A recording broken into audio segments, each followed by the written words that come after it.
What's up YouTube? Today we're looking at Preparation 2 by Physical Audio, which is a physical modeling plugin based around the idea of prepared strings. So what are prepared strings? Basically, prepared strings are altering the sound of your instrument by placing household objects amongst the strings to alter the sound of any given note in your instrument. It's a pretty experimental concept, probably most known for the works by composer John Cage. For those who know John Cage's work, it's pretty experimental stuff. That being said, for sound design, music production, and just creating very weird sounds, it's really, really cool. Not only for kind of more cinematic stuff, but all sorts of psychedelic string instruments and that kind of thing. So anyway, before we get into the video, I just want to mention that this is a sponsored video. For those who have been following my channel for a while, you know that I did look at the previous plugin by Physical Audio. It seems like a lot of you guys enjoyed that one, and quite a few folks in my Discord were actually raving about this plugin when it was launched, and I've kind of been meaning to pick it up. Checked my emails, lo and behold, I actually had an email from the folks over at Physical Audio. So I was kind of planning on getting it anyway. So yeah, if you think I'm biased, so be it. I kind of just wanted to run through the features and the sounds and kind of why I think this plugin is special. Anyway, without blabbering too much, let's dive in and have a look.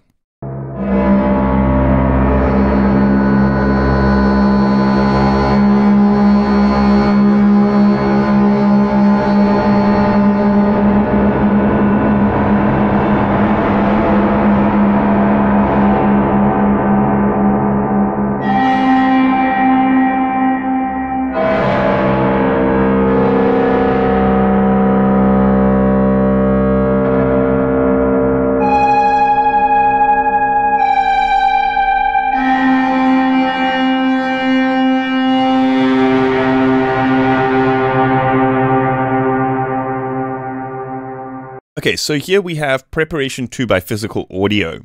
So I want to quickly run through the features and then we can do some sound design stuff with it.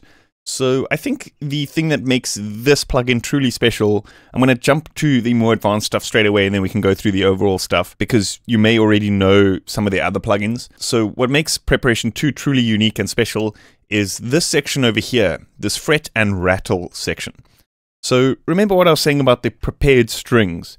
It's the idea of attaching objects to the strings of your instruments to alter the sound. So those objects are most often either as a fret configuration, so essentially just placing the object underneath the string, and the other configuration is most often in a rattle, which is essentially just hanging an object onto the string. So here we have the ability to apply those objects, and the position here would basically change the tuning of the string.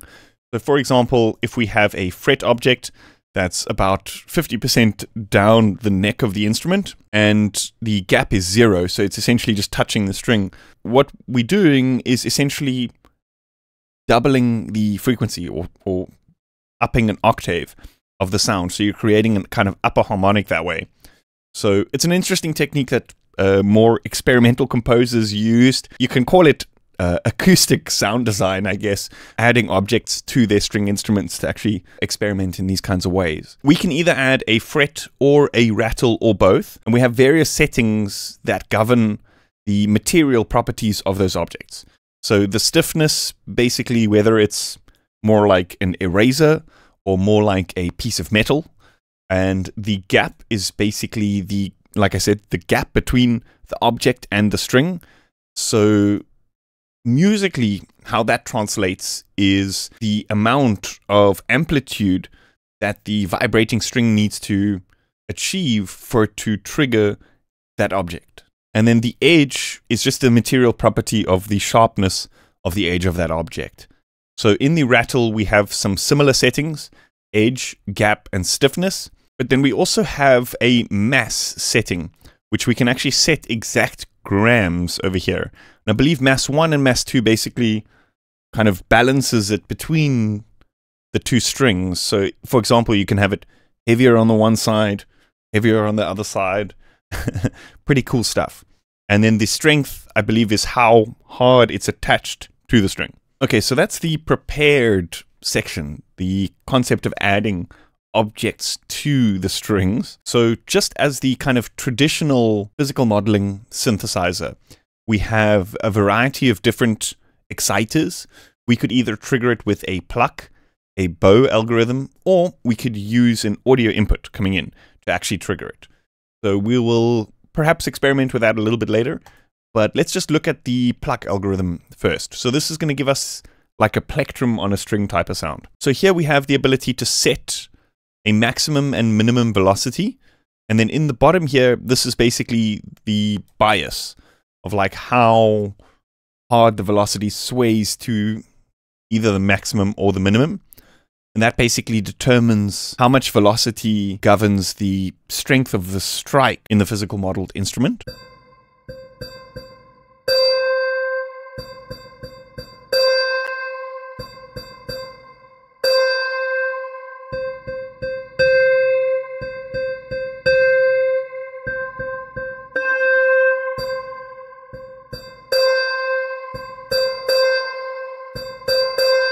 So just there, this kind of velocity setting, we already have a lot of control over the kind of dynamics of the sound.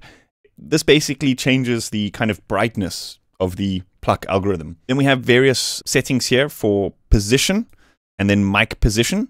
And then we have attack and release and a boost parameter. So it's kind of like a sustain.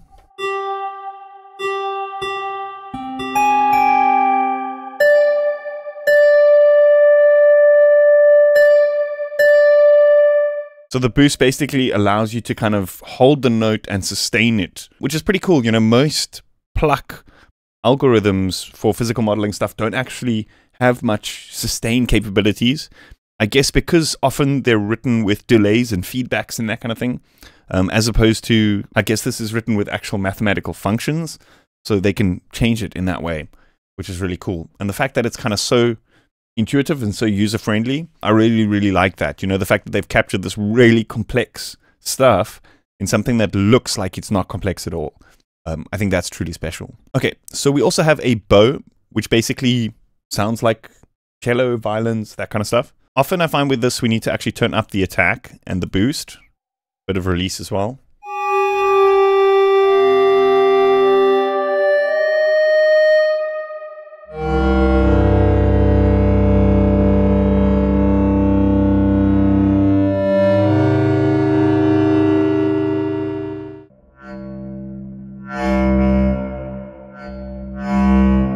So with the bow algorithm, the pitch bend of your MIDI controller basically kind of like strikes the bow.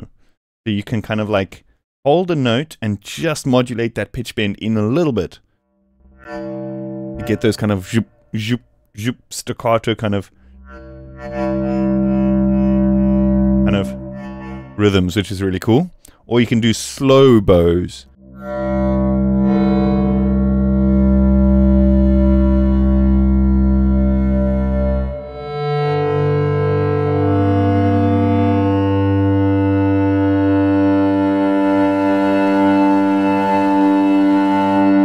Cool, that sounds great. And we haven't even got into the more experimental stuff in terms of like the prepared strings. This is just the raw sound out of the plugin. So moving on from the exciter section, we will look at the audio exciter a little bit later on, but let's look at the string models. So essentially we have two string models. The one is determined by the input, the note of the key. The other one can be tuned to a ratio of that. So you can have it like an octave up, down, and various semitones in between.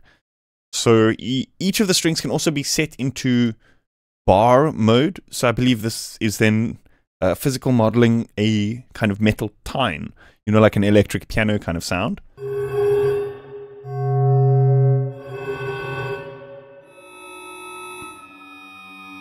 Or kind of like bowing a metal ruler. I don't know if you know that sound, that kind of horror movie sound.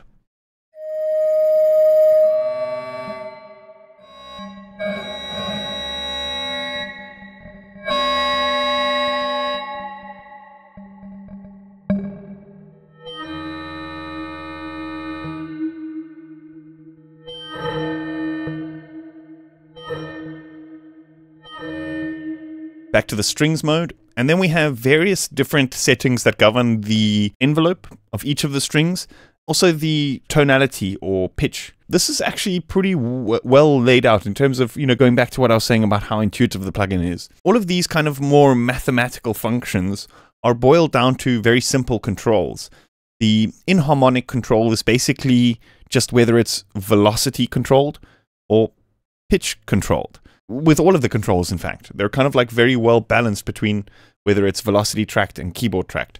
So to create something that's kind of more wild, experimental pitches, we can kind of just move this over to the keyboard tracking set up here, like this.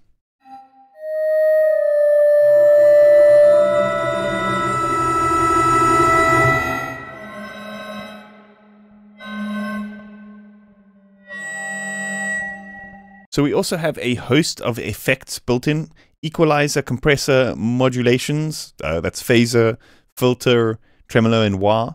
A shaper, which is distortions and stuff, delay, and reverb.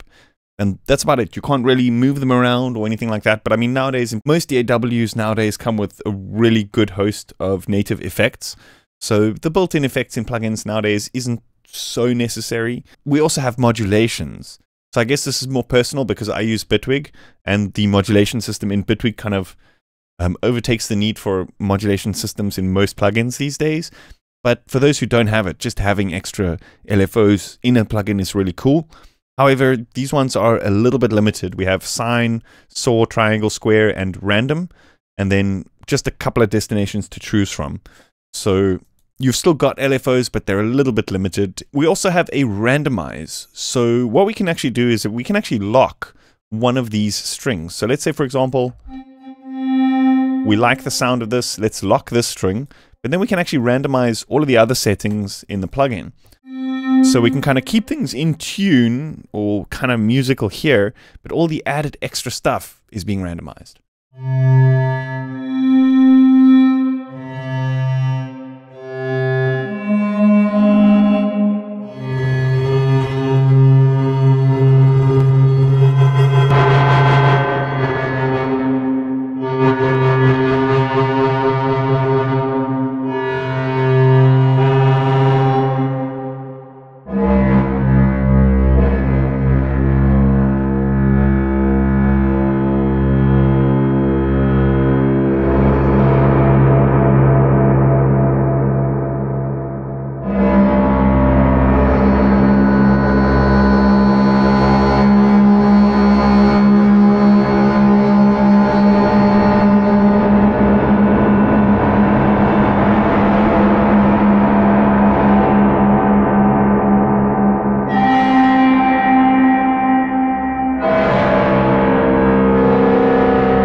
Pretty cool stuff. Okay, so let's just go back to the default instrument, and then I want to start crafting kind of a more plucky string sound, and we can look at the sound of these prepared characteristics here.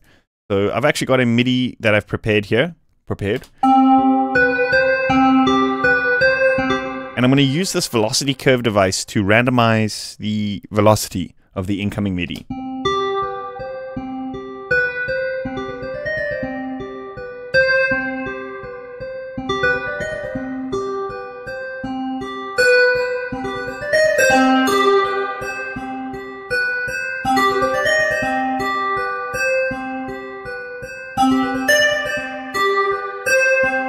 I've actually just realized that I've got these pitch bends in here, and the plugin actually supports MPE as well.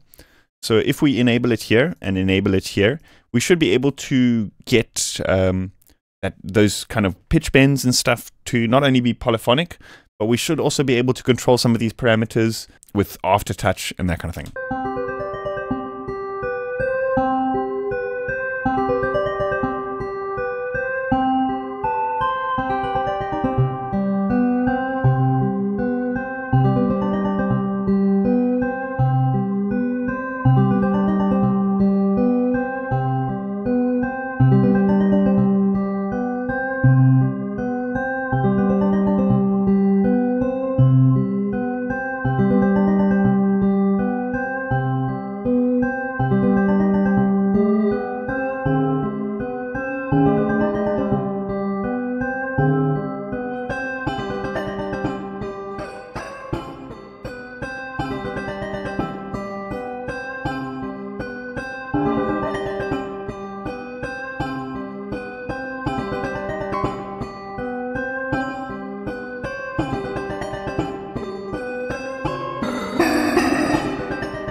Okay, let's quickly have a look at the audio input exciter.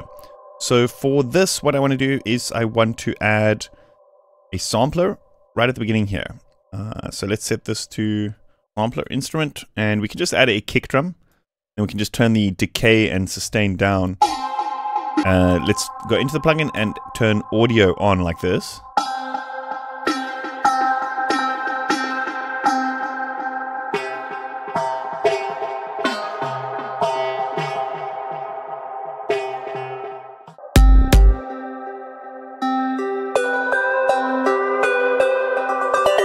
So for example, if we set this to like granularize, like textures, we should be able to get like these kind of grains to re-trigger that sound.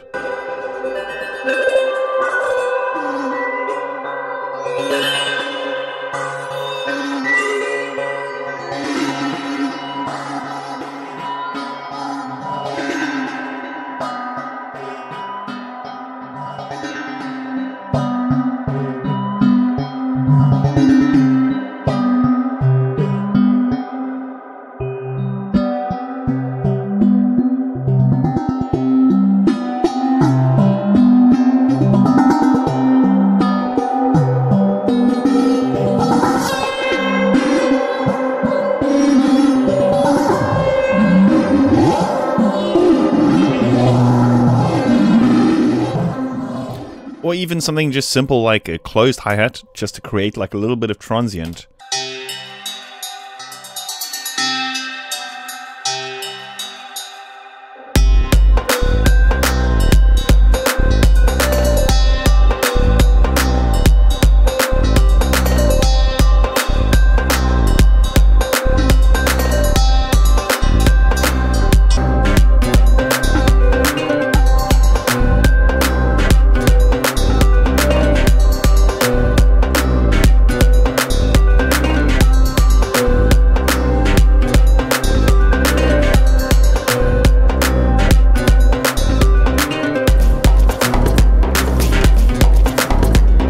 Awesome. That's about it for today. I hope you guys enjoyed that. Let me know what you think in the comments. Big shout out to the folks over at Physical Audio for making this video happen.